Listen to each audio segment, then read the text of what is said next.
Hi friends, నేనైతే ఈరోజు మా రాయలసీమ స్టైల్లో చికెన్ కర్రీ వండుతున్నానండి. ఇది చాలా బాగుంటుంది గుడక, చాలా రుచిగా ఉంటుంది. మీరు కూడా ఒకసారి ట్రై చేయండి మా స్టైల్లో. ముందుగా ఒక కుక్కర్ తీసుకున్నామండి. ఆ కుక్కర్ తీసుకున్న తర్వాత 3 స్పూన్ల ఆయిల్ వేసుకుందామండి. 3 స్పూన్ల ఆయిల్ వేసిన తర్వాత ఆయిల్ అనేది కాస్త వేడెక్కనిద్దామండి. వేడెక్కిన తర్వాత బాగా మనము ఒక ఆనియన్స్ ఒకటి మీడియం సైజు తీసుకొని సన్నగా కట్ చేసుకుందామండి.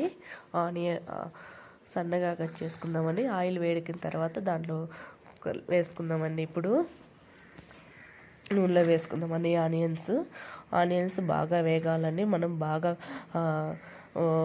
బ్రౌన్ కలర్గా వచ్చేటట్టు చూద్దామండి. ఎక్కువ మాడకూడదు ఆనియన్స్ బాగా వేగాలండి. మనము మీడియంలో పెట్టుకొని ఆనియన్స్ అనేటివి బాగా వేగనిద్దామండి. ఇవి ఆనియన్స్ బాగా వేగిన తర్వాత 4-5 మనము సన్నగా కట్ చేసుకున్న పచ్చిమిర్చి గుడక వేసుకోవాలండి. ఆనియన్స్ గుడక ఆ మాత్రం వేగితే చాలండి. ఇప్పుడు పచ్చిమిర్చి వేసుకుందామండి. చూడండి, పచ్చిమిర్చి వేసిన తర్వాత మళ్ళీ ఒకసారి వేగనిద్దామండి బాగా. ఇవి వేగాక బాగా మనము ఒక టమాటా గుడక తీసుకుందామండి. టమాటా తీసుకొని మనము సన్నగా కట్ చేసుకోవాలా. ఇప్పుడు కొద్దిగా కరివేపాకు గుడక వేసుకుందామండి. కరివేపాకు వేసుకున్న తర్వాత మళ్ళీ ఒకసారి వేగనిద్దామండి బాగా. నేను టమాటా గుడక ఎక్కువ వేయండి, నేను ఒకటి వేసినాను. ఇవి సన్నగా కట్ చేసుకొని టమోటా గుడక వేసుకుంటామండి. టమోటా గుడక వేసిన తర్వాత మళ్ళీ ఒకసారి బాగా వేగనిద్దామండి. టమోటా అనేటి కాస్త మెత్తగా ఉడకాలండి. మెత్తగా ఉడకనిచ్చి తర్వాత కొద్దిగా అల్లం పేస్ట్ వేద్దామండి. అది కూడా అల్లం పేస్ట్ ఎక్కువ వేయొద్దండి, బాగుండదు. 1 స్పూన్ వేసుకుందామండి. నేనైతే 1 స్పూన్ వేసానండి అల్లం పేస్టు. చూడండి, అల్లం పేస్ట్ వేసినాక మళ్ళీ ఒకసారి బాగా వేగనిద్దామండి. అల్లం అనేది వాసన పోయేదాకా, పచ్చి వాసన పోయేదాకా బాగా వేగనిద్దాము. అల్లము చూడండి, అట్లా బాగా వేగనిద్దాము. పచ్చి వాసన పోయేలాగా ఉండాలండి, అంటే బాగుండదు అట్లా.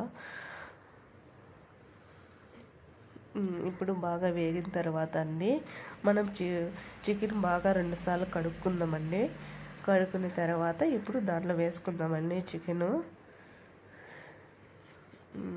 చూడండి, ఇప్పుడు వేసుకున్న తర్వాత మళ్ళీ ఒకసారి బాగా కలుపుకుందామండి. ఈ చికెను అది అంతా మనం పెట్టిందంతా ఇదంతా బాగా కలుపుకున్నాక 1 స్పూన్ పసుపు కూడా వేసుకుందాము. పసుపు వేసిన తర్వాత మళ్ళీ ఒకసారి బాగా కలుపుకుందాము. ఇట్లా కలిపిన తర్వాత పసుపు అనేది అన్నిటికీ పట్టాలి కదండి చికెన్ ముక్కలకు. అందుకు చూడండి, అంతా పట్టింది కదా. ఇప్పుడు మనము కొద్దిగా ఉప్పు కూడా వేసుకుందామండి. ఎందుకంటే ముక్కలకు బాగా ఉప్పు పట్టేదానికి.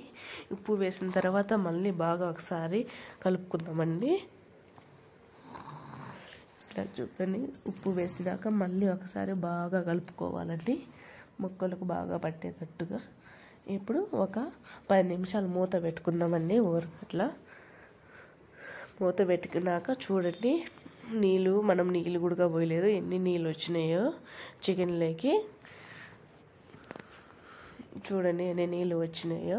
ఎక్కువ వాటర్ కూడా మనం పోసుకోవద్దండి, బాగుండదు చికెన్లో. ఇప్పుడు చూడండి ఎన్ని నీళ్ళుగా వచ్చినాయో.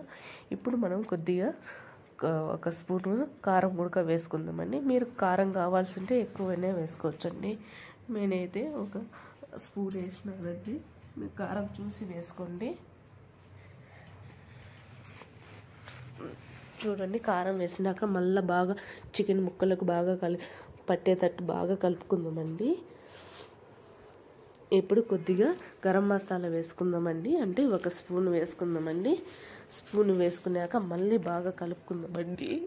ఇప్పుడు చికెన్ మసాలా కూడా వేసుకుందామండి. చికెన్ మసాలా వేసుకున్నాక మళ్ళీ ఒకసారి బాగా కలుపుకుందామండి.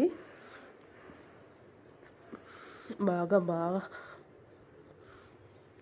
ముక్కలకు పట్టాలండి. ఇప్పుడు ధనియాల పొడి కూడా వేసుకుందామండి. ధనియాల పొడి వేసుకున్నాక బాగా కలుపుకుందామండి. ఇప్పుడు నేనైతే 1 గ్లాస్ వాటర్ పోసినానండి, ఎక్కువ ఏం పోయలేదండి. 1 గ్లాసు మళ్ళీ కొద్దిగా వేసుకున్నామండి వాటర్. మీరు కావాలంటే కొద్దిగా వేసుకోవచ్చండి వాటర్. నేను 1 గ్లాస్ పోసుకొని కలుపుకున్నానండి బాగా. మళ్ళా ఇవి బాగా కలుపుకున్నాక ఒక 5 విజిల్స్ వచ్చే చాలండి. 5 కానీ 3 కానీ అండి. చూడండి 5 విజిల్స్ వచ్చినాయి కదండి. ఇప్పుడు 1 విజిల్స్ వచ్చినాక ఆవిరంతా పోయినాక మూత తీసేసుకుందామండి. ఆవిరి పోకుండా తీసేసుకుంటే మళ్ళీ మనకు ముఖాన్ని కొట్టుకుంటుందండి. ఇప్పుడు చూడండి ఎలా ఉందో కూర. చాలా బాగుంది. మరి అంత గట్టిగా లేకుండా నిలుగుండగా మీడియంగా చాలా బాగుందండి. మీరు కూడా ఒకసారి ట్రై చేయండి, చాలా బాగా వస్తుంది మా స్టైల్లో. ఉప్పు సరిపోకుంటే చూసి వేసుకోండి, సాల్ట్ కానీ కల్లుప్పు కానీ. ఇప్పుడు లాస్ట్లో కొద్దిగా కొత్తిమీర వేసుకుందామండి. కొత్తిమీర అంతేనండి, మా స్టైల్లో చికెన్ కర్రీ రెడీ అండి. మా ఛానల్కి నచ్చిన